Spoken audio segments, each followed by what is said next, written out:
Olá pessoal, boa noite.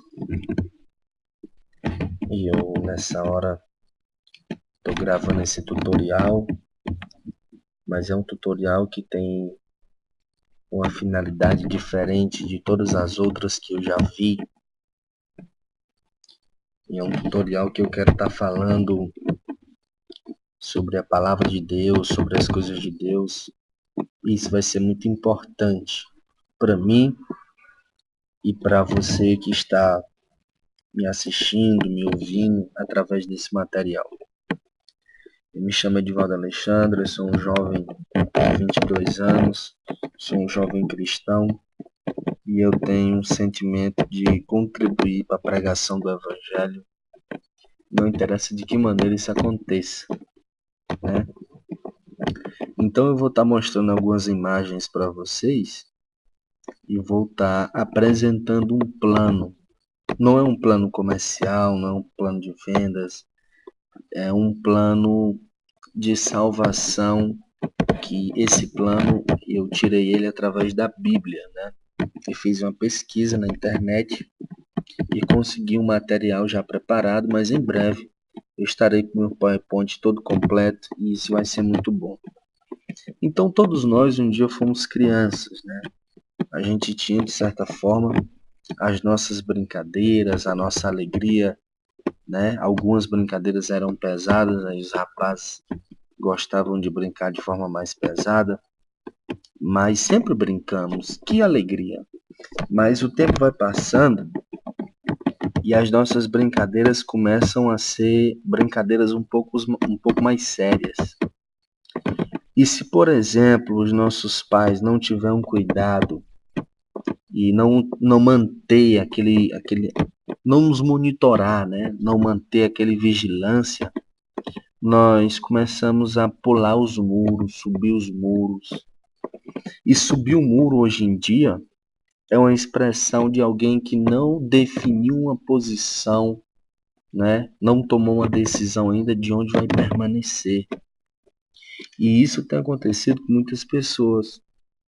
As pessoas têm falado que amam a Deus e elas professam isso com seus lábios, porém a sua conduta, o seu dia a dia, né, o que sai da sua boca, né, as suas ideias, suas pretensões, as suas ânsias, desejos, são de pessoas que parece que não conhecem a Deus. Então, isso revela muitas vezes o que as pessoas tentam disfarçar. Eu aprendi que as nossas palavras revelam quem a gente deseja ser e as nossas atitudes revelam de verdade quem a gente é. Então, nesse slide seguinte, nós temos aqui esse número 1, significa a primeira folha do slide. Eu quero falar de como foi a criação do mundo. No livro de Gênesis, capítulo 1, verso 1, nós temos uma referência bíblica que diz assim: no princípio criou Deus os céus e a terra. Deus criou o mundo e tudo que existe, o céu, a terra, os mares, as plantas, os animais. Criou também o homem e a mulher, que viviam bem com ele e eram muito felizes. Aqui está uma imagem de um garotinho no planeta Terra, no paraíso, no jardim. E tudo isso foi quando começou a vida da humanidade. Deus, ele é como se fosse um arquiteto que tem a capacidade de imaginar e colocar em ação tudo que foi imaginado por ele.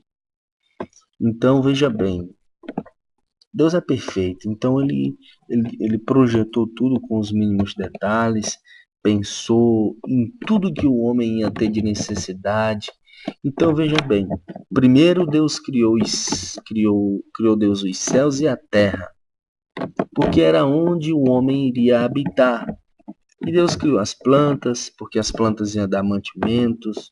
Deus criou os mares e colocou peixes dentro, aves para voar, aves para rastejar, enfim. Então houve toda uma estrutura de organização da parte de Deus, desde o princípio da criação da humanidade. Então no segundo slide nós temos O segundo passo que aconteceu tempos depois da criação de Deus com o homem, que foi o pecado. Que Deus perguntou: você comeu do fruto da árvore que eu proibi você comer? Deus ele deu uma liberdade para o homem, só que o homem não entendeu o que significava liberdade. A liberdade, ela significa que você tem a possibilidade de dizer não para aquilo que te afasta de Deus, para aquilo que te prejudica. Só que o homem, ele pegou essa tal liberdade de Deus e decidiu fazer o que deu na sua cabeça. Decidiu fazer o que ele achou interessante. Foi aí onde aconteceu o pecado. Porque Deus ele deu uma instrução para o homem. Deus ele disse assim: vocês podem comer e fazer o que vocês quiserem. Mas existe uma árvore no centro do paraíso, que essa árvore, ela é uma árvore do conhecimento do mal, do conhecimento do bem e do mal. Dela vocês não toquem, não coma, porque no dia que você tocar ou comer, certamente vocês morrerão. E o que aconteceu? O diabo, por meio de uma serpente, tentou a Eva. Então ela e Adão desobedeceram a Deus. A desobediência, pessoal, é um pecado. Por isso eles foram expulsos do paraíso e ficaram longe de Deus. Então veja bem,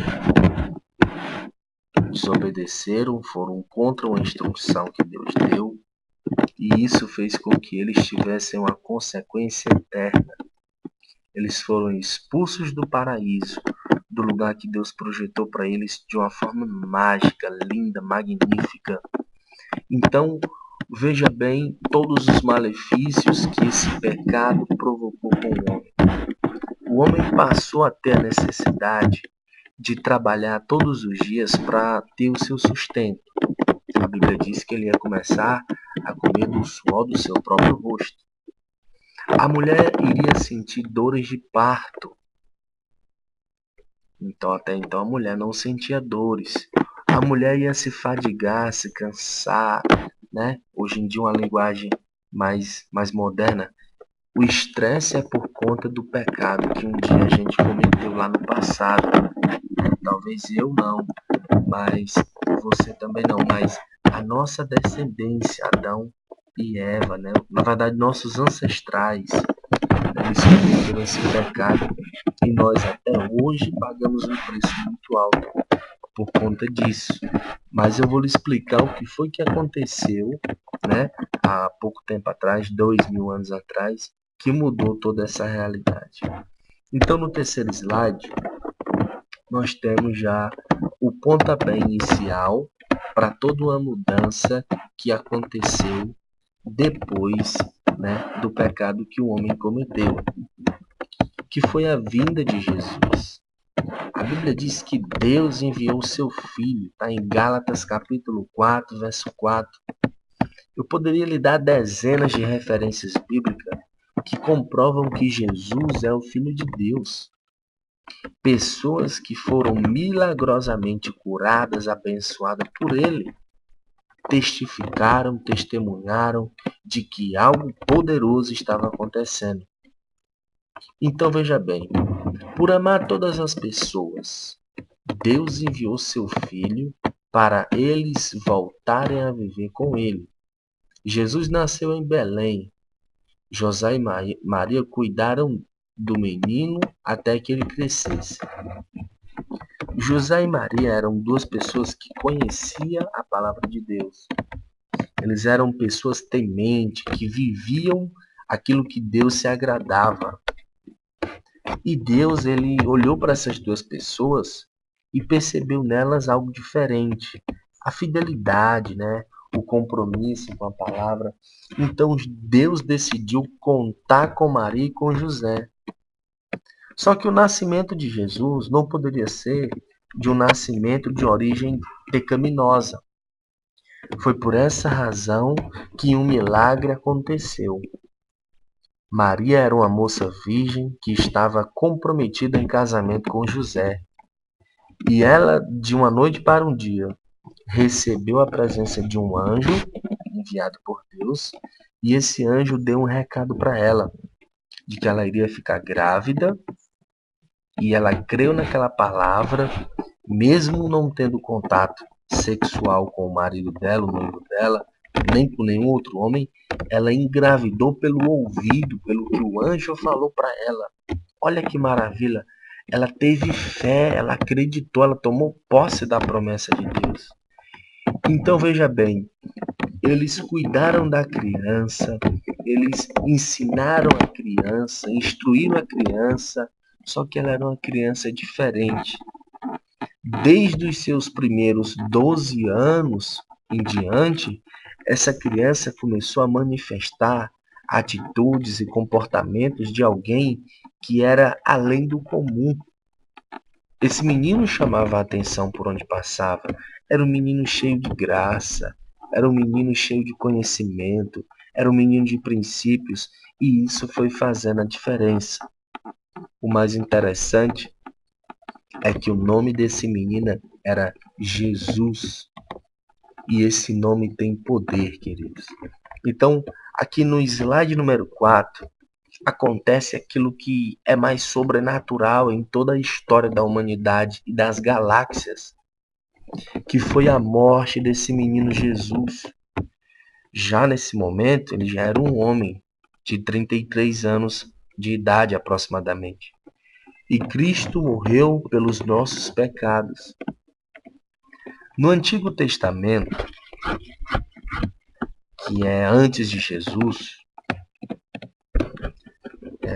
todas as pessoas que cometiam pecado, elas precisavam matar um animal, derramar o sangue em um santuário e fazer esse sacrifício a Deus.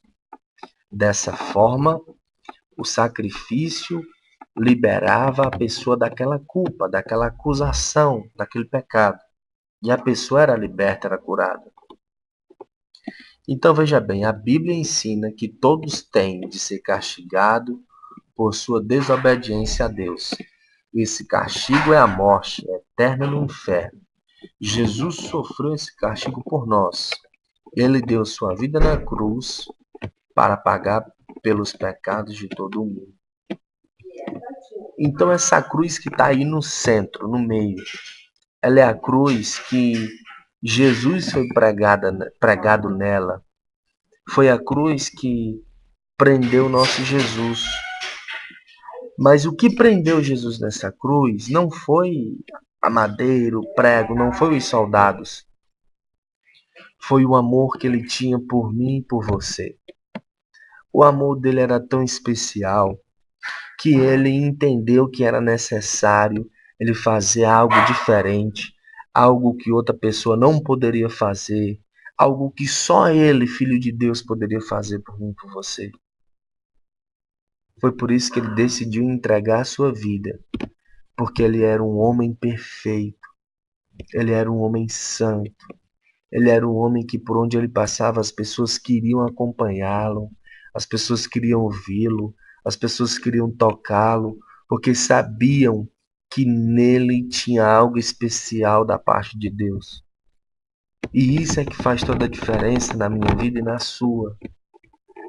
A gente passar e as pessoas perceber a nossa presença, porque temos unção, temos um relacionamento com Deus, e isso é visível, as pessoas conseguem notar com facilidade.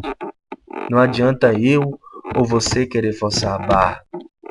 Entenda uma coisa, Deus tem um projeto para a sua vida, meu querido.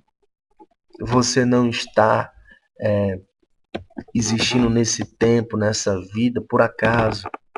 A intenção de Deus não é só fazer você ganhar dinheiro. A intenção de Deus é fazer você entender esse plano de salvação, sabe? Ser canal de salvação para uma multidão de pessoas que estão à mercê de problemas, de dificuldades, desigualdade social, de injustiça, de prisões. Então seja uma pessoa diferente. O mundo já tem muita pessoa que vive a mesmice, o comodismo, que julga muito. Vamos ser a mudança que a gente espera nos outros. Vamos fazer diferente. Aqui nesse quinto slide, nós temos algo que assustou muita gente e que até hoje é desculpa para muita gente que não quer acreditar na palavra de Deus e decidir mudar de vida, que foi a ressurreição de Jesus Cristo. No livro de Mateus, capítulo 28, verso 6, a Bíblia diz: Ele não está mais aqui, porque ele ressuscitou. Aqui nesse momento, a palavra de Deus, ela diz que Jesus, ele morreu crucificado e ele foi sepultado dentro de um túmulo que era feito em uma pedra. E foi posta uma outra pedra dentro do buraco, né, que era como se fosse uma porta, para que ele não tivesse contato com nada, ninguém tivesse contato com o corpo. Mas veja bem o que eu vou ler para vocês agora. Mas depois do sepultamento, ele ressuscitou. Jesus não continuou morto, ele voltou a viver. Que grande alegria e esperança! Temos o Senhor vivo, que quer nos perdoar e salvar de todo o castigo por conta do pecado. Existiam 2 soldados naquele cemitério, naquele sepulcro. E eles de repente viram um clarão, né? Eles viram um clarão e era um anjo que estava presente. O mais maravilhoso é que quando eles chegaram no sepulcro, o túmulo estava aberto. É como se alguém tivesse, por exemplo, aberto o túmulo e tivesse pego o corpo de Jesus e tivesse raptado. Mas na verdade o Espírito da vida tomou posse, se apoderou do corpo de Jesus e ele ressuscitou com o corpo transformado, glorificado, cheio de poder e de muita glória, de muita majestade. Então isso é sobrenatural, queridos. O mais interessante é que quando ele morreu, né, ele foi enrolado em lençóis, foi enrolado num lençol, é como se fosse uma roupa, né? E foi enterrado, foi sepultado. O fato de Jesus ter ressuscitado e ter aberto os olhos e ainda ver o seu corpo com aquelas ataduras, aquele lençol, impedia ele de ver o seu corpo glorificado. E ele teve que arrancar todas as ataduras para que ele pudesse ter a sensibilidade no seu corpo de um corpo poderoso, glorificado, transformado pelo Espírito Santo de Deus. É isso que Deus tem para a sua vida. Quando Jesus ressuscitou, ele trouxe para mim e para você a possibilidade de ressuscitar com ele no último dia. Nós vamos morrer fisicamente, mas o nosso espírito vai permanecer vivo para toda a eternidade. É isso que Deus tem para a minha vida e para a sua. E você não pode abrir mão disso. Você precisa e deve buscar mais a Deus ao ponto de conhecer o plano da salvação por completo. Então, eu quero encerrar dizendo que essa é uma história de alguém que te ama. É uma verdadeira história de amor. Enquanto ele estava na cruz, muita gente sorria dele, muita gente falava mal dele, muita gente zombava dele porque ele foi pregado numa cruz nu, mostrando as suas vergonhas. Tudo isso para que eu e você pudesse ter uma vida diferente. Então, valorize essa atitude que Jesus teve, uma atitude de fazer diferente. Então, que Deus abençoe você nessa hora, que você possa ser abençoado, em nome de Jesus.